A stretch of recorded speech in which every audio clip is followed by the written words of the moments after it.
AI-based credit decisions. It assesses you as a potential customer based on a variety of factors, by the way, including the data on your smartphone. That's both amazing and insane and crazy at the same time, because it knows what kind of customer you will be based on the data on your smartphone. But for every Boon, there is a Bane.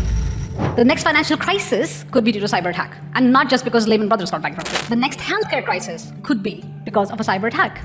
In fact, the next war could be a fully-fledged cyber war. We're seeing glimpses of that today with the ongoing conflict between Russia and Ukraine. One code can make it or break it. They can make or break a business, a nation, a society, worldwide impact. So when we have these two things balancing and the scale tilting and shifting, how do we lead in this era of disruptive innovation while we still continue to innovate, while we do the good and still managing the hidden costs or the risks associated with this opportunity? Today, I'll start by sharing a story with you. A story of a young woman who I know intimately, whose life changed drastically 2 years ago. But to get to that, we need to go back to the year 1901. The year where a man by the name Georg Kelling, a German guy, performed one surgery that laid the foundation of one of the biggest innovations in the medical industry, changing the world history forever. We need to start there. You see, on September 23rd, 1901, this man performed the world's first laparoscopy that began this era of innovation, of minimally invasive surgeries, saving millions of lives worldwide in the years to come. However, this innovation that he had wasn't without its challenges. The adoption of laparoscopy it wasn't easy. It wasn't straightforward. You know why? Open surgeries was the norm back then. You know open surgeries, right? Where you're cutting people and it's highly invasive. That was normal. That was considered the norm. And people were scared of this new technique, which is also known as minimally invasive surgery or keyhole surgery. Can you imagine that? Can you imagine that today? If you were given an option today for yourself or your loved ones, would you ever consider going for an open surgery if there was an option of a minimally invasive alternative available to you? Would you? I know I wouldn't. But today we can consider it completely normal.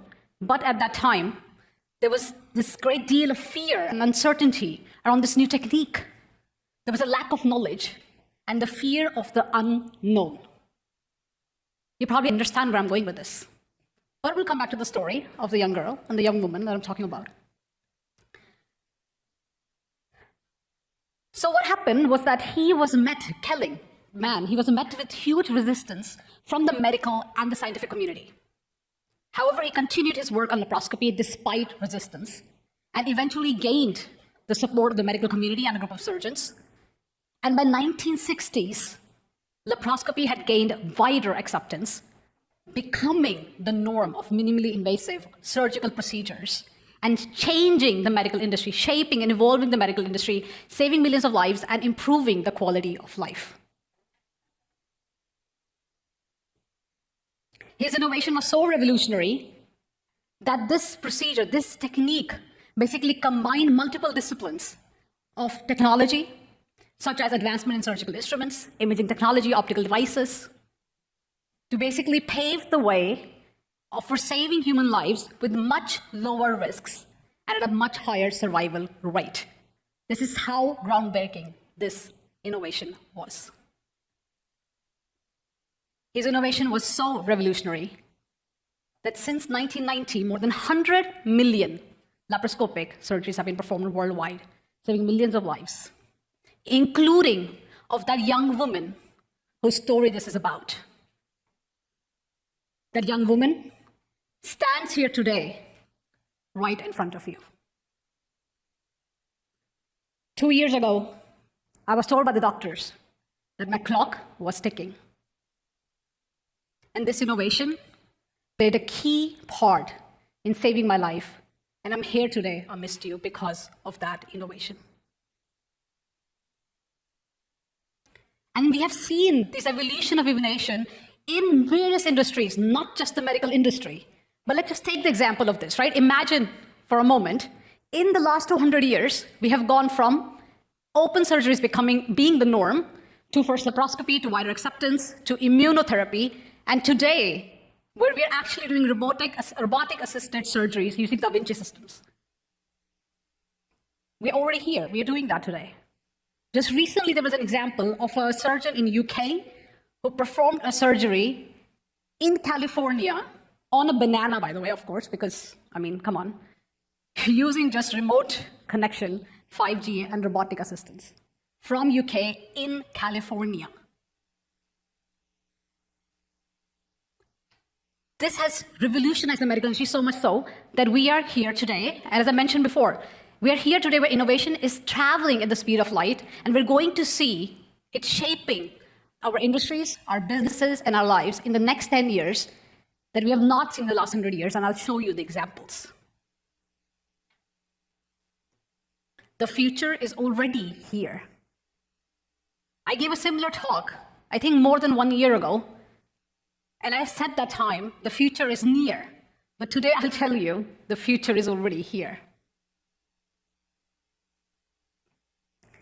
Disruptive and emerging tech such as artificial intelligence and augmented reality are changing and shaping the way we work, play, and live. We work, play, and live. Every aspect, every industry on planet Earth. Now let's take some real examples, shall we? We're already seeing AI software like this that is detecting breast cancer risks 30 times faster than a human doctor with accuracy of 99%. The real AI software. Another one from MIT, which leverages computer vision and deep neural networks to help detect melanoma with accuracy comparable to that of an expert dermatologist. Or the very latest CRISPR-Cas9 technology, a very specific gene editing technology, which is also known as genetic scissors, for which 2 women have already been awarded, and they have received the Nobel Prize in Chemistry in 2020. This specific technique allows you to track and target and change specific genes within cells. Imagine treating cancer by just changing the genetic composition, or even better, imagine reversing aging.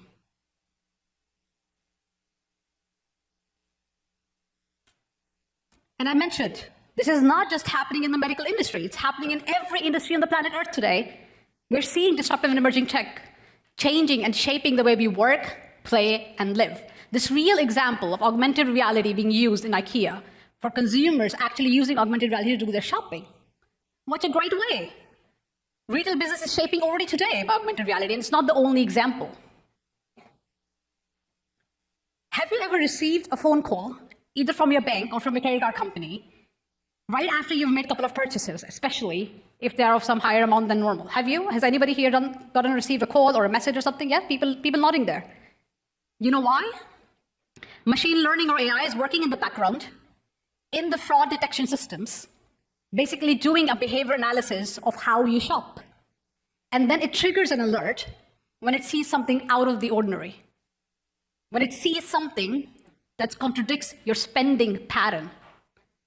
It understands how you usually shop. In fact, a study from KPMG showed that using AI-powered fraud detection systems or fraud prevention systems can reduce fraudulent transactions up to 40% long-term. A very recent study that came out, by the way. 40% long-term and immediate or short-term reduction of 25%. The same study also showed that AI-powered or AI-based fraud detection systems can help banks reduce significantly the number of false positives. False positives, where a legitimate transaction is flagged as fraudulent. We're talking millions of transactions every single day, and how efficient AI tools are becoming in helping reduce them. Yet another example, which is being used today. AI-based credit decisions that are becoming much faster and more accurate because it assesses you as a potential customer based on a variety of factors, by the way, including the data on your smartphone. That's both amazing and insane and crazy at the same time, because it knows what kind of customer you will be based on the data on your smartphone. And central banks are trying to catch up, right? There is so much innovation happening today. It's trying to catch up. More than 80 central banks worldwide today are trying to, and looking into and evaluating launching their own national digital currencies. Indeed, as of January 2023, if I'm not mistaken, 5 nations have already done that. Innovation is happening all around us.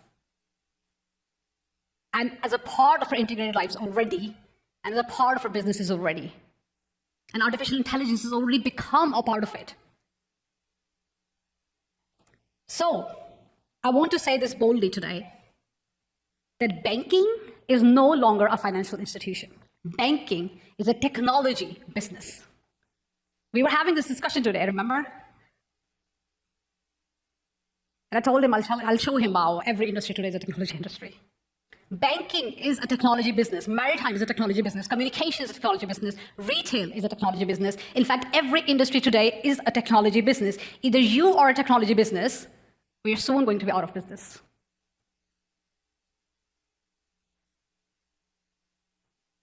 So in all the examples that I've showed you so far, whether it's laparoscopy 200 years ago, or immunotherapy, or robotic-assisted surgeries, or AR, or credit decisions, in all of these innovations, you will notice there is a pattern of 3. Every innovation has 3 key elements, and it's important to understand that if you want to know how do we want to lead in today's era of innovation. Number 1, every innovation has some sort of convergence. Like the example I gave you of the laparoscopy, there was a convergence of multiple disciplines: surgical instruments, imaging technology, optical devices. Smartphones is a convergence of multiple technologies. The internet that was invented around 40 years ago is a convergence. Convergence is trying to make things better, faster, more accurate. There's always some sort of convergence in every innovation. Uncertainties. Every innovation that is eventually adopted, or every innovation basically, even if it's not adopted, is always met with certain level of uncertainty. You know, we were scared when the internet came out 40 years ago. Oh my God, internet is here. What's going to mean? Oh, we are not going to have yellow pages anymore. Every time innovation comes out, we are obviously scared of it to a certain extent because there's a fear of unknown. There's certain uncertainty surrounding it always. But then comes the best part, element number 3, which is the opportunities. There is no adoption if there is no opportunity. If it's not meeting any need, if there is no opportunity coming with it, it will have a hard time in being adopted. AI is a good example. As I mentioned before, we've been talking about AI for last how many decades? This is not new. But now we finally see how it can actually provide us the opportunities in real life, in practicality. But for every boon, there is a bane. Along with these opportunities are, what do they have? Risks, correct. And these risks are not the same as uncertainties, by the way. 2 different aspects. Uncertainties are around the innovation itself. Risks are the other side of opportunities. So let's look at some of these risks with these innovations. So we talked a little bit about innovation, how it is shaping humanity in a different way, business in a different way. But let's look at some risks. Do you know that more than 80% of global trade today is seaborne? Right? 80% of global trade is seaborne, primarily using something known as containerized shipping, which is, by the way, great innovation by a guy named Malcolm McLean, if you want to know how that happened. Story for another time. But Maersk is one of the biggest maritime giants, representing 1/5 of the world's shipping capacity.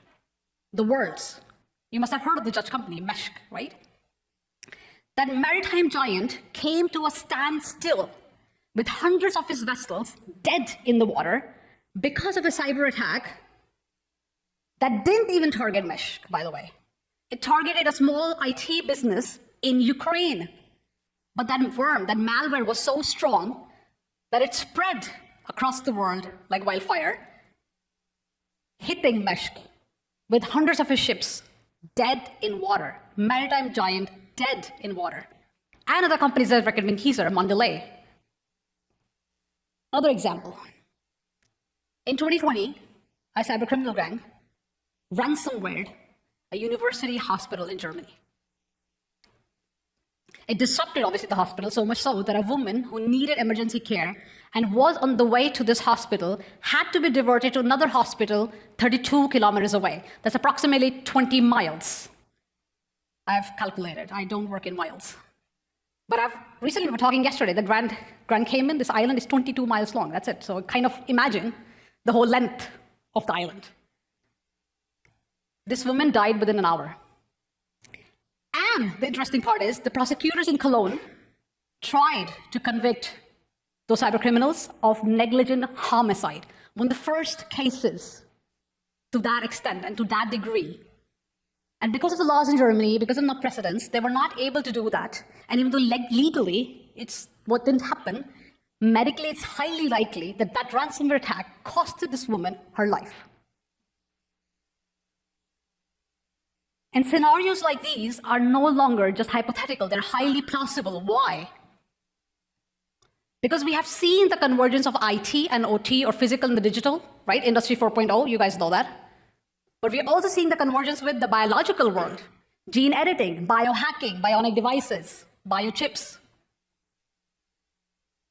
Scenarios like these are highly probable and plausible today. Another example. SolarWinds. Who here knows of the company SolarWinds? Have you heard about SolarWinds? A few.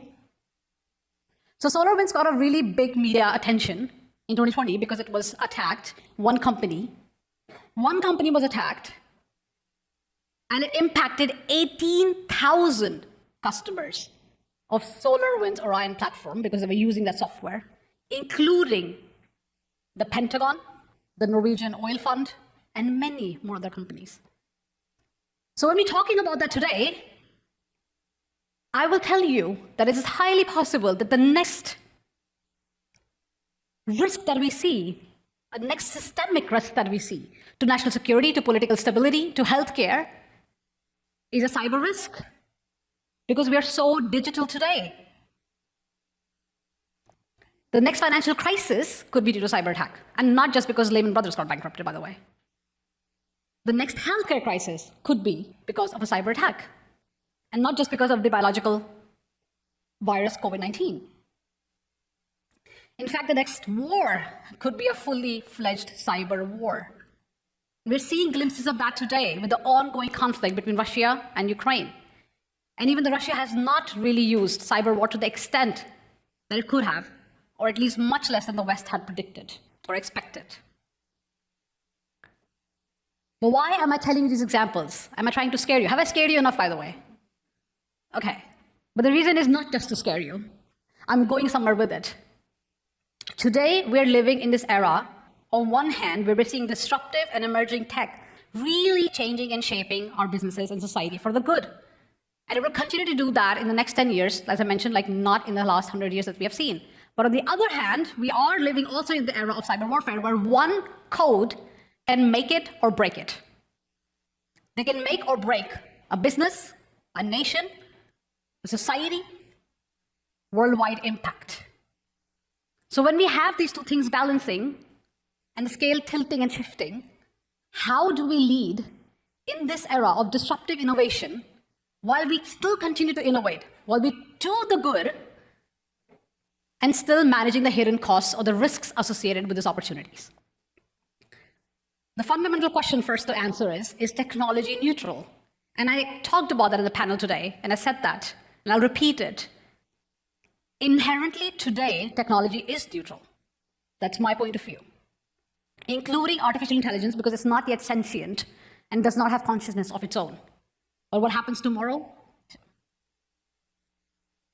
But even though inherently technology is neutral today, there's a famous quote by Kant that I really love. Out of the crooked timber of humanity, no straight thing was ever made. This quote is so deep. Out of the crooked timber of humanity, no straight thing was ever made. Humans are imperfect. We have flaws. We have our limitations. We have our biases. And these end up seeping into the systems and the innovations that we create and that we consume. So what's not neutral is humanity, which is a part of technology that we create and we consume. The hidden costs that become a part of the innovation. So, here are my 5 laws that I founded, worked with, used in global organizations and teams that I've led in the last 20 years. How we can continue innovating while managing the risks and the hidden costs. Ready for it? Transparency. Transparency is key. Among the top 5 factors that impact trust in technology, transparency is number 1. We talked a lot about it, right? Trust in technology. Do we trust it? Do we not trust it? There are various factors that impact that, but number 1 is transparency. Especially when technology and our data is being used to selling through social media, marketing, analysis of our behavior, influencing our behavior, and even surveillance to a certain extent, which is becoming a growing concern for many. We are already seeing examples like this of Cambridge Analytica scandal. You know of this, right? And the Amazon facial recognition tool. There are many examples that pose similar threat. And how do we deal with that? How do we make sure that technology doesn't have these threats towards us? The key is building trust in the systems that we create and that we operate in. To build a trusted environment that takes into account these human imperfections, flaws, and limitations. To build a trusted environment that we operate in is absolutely critical. Number 2, regulatory oversight. We talked a lot about regulatory oversight. But I'll tell you something, there's a challenge with regulatory oversight. There are 2 challenges. One, on one hand, we're trying to balance safety with innovation, right? We want to have safety, but we want to keep innovating. So can we stop innovation? Should we pause it, like Elon Musk tried to do? Does that actually help? On the other hand, even if we have regulations, cyber criminals or the bad actors or the bad people or the unintentional consequences, they're not being stopped because of regulation. People are still going to abuse technology. But despite that, I will argue we do need regulatory oversight for these 3 key reasons. And I talked about it. Transparency is number 1. If we don't have regulatory oversight, how do we make sure there is transparency? People don't come out and just say, like, Facebook is not coming out, and Instagram or whatever, Meta is not saying, like, yeah, I'm going to use your data for tracking you and selling it to the next people, and I'm going to do it. Without GDPR, we wouldn't have known a lot of things that we know today. Ethical use. I want to give you a very interesting example of ethical use. I'll come back to that in just 1 minute. But the question really is, what is ethical versus what is unethical? Am I deciding it? Are you deciding it? Who is deciding it? What is ethics? What is ethical? And we discussed this today. Accountability. Who is ultimately held accountable? There is not one person, there is not one institution, but how do we define that? What is the framework for accountability? And we need regulatory oversight to address these 3 points. So, ethical versus unethical. I'll give you an interesting example. Do you know what this symbol is for? Target, right? Okay. So Target is a fantastic company that created this amazing algorithm that created something known as pregnancy prediction score. Target created something known as pregnancy prediction score. I kid you not, this is real. And how did they do that? They analyzed all the data in the baby registries that people had signed up for at Target. You're free to sign up, nobody's forcing you to do that, but people are doing that, right? So based on the data that was in the baby registry from Target, they were able to create an algorithm that would predict the pregnancy. They would assign the prediction and the pregnancy score to their female consumers, for even those consumers that had not signed up for the baby registry. So one day, one man, angry, barges into a Target store in Minneapolis and demands to talk to the manager. And he goes, "How dare you send these baby coupons to my daughter? She's only teen. Are you trying to get her pregnant?" He was really mad and angry, and he found out later that her daughter was actually pregnant. Target had predicted her pregnancy accurately before her own father knew about it. Legal? Yes. Ethical? I don't think so. Invasive? Absolutely. Imagine you don't even sign up for the registry, and Target knows whether you're pregnant or not. Law number 3, fail first and fast. Because innovation is happening at such a high speed, we need to fail first and fail fast at our own terms and conditions, because if we don't do that, what it can cost you, only sky is the limit. And I'll give you an example of that as well. You know this company as well, Colonial Pipeline, right? Running the longest pipeline by the East Coast. And you probably heard of the disruption that happened in Colonial Pipeline, right? Where cyber attackers basically ransomware Colonial Pipeline. But what's not really known is that cyber attackers did not ransomware the Colonial Pipeline operation. They actually ransomware their IT systems, not the pipeline. But the company had no trust in their own environment and the segregation between the IT and OT, so they themselves had to shut down their own pipeline out of fear of the malware spreading from the IT systems to the pipeline.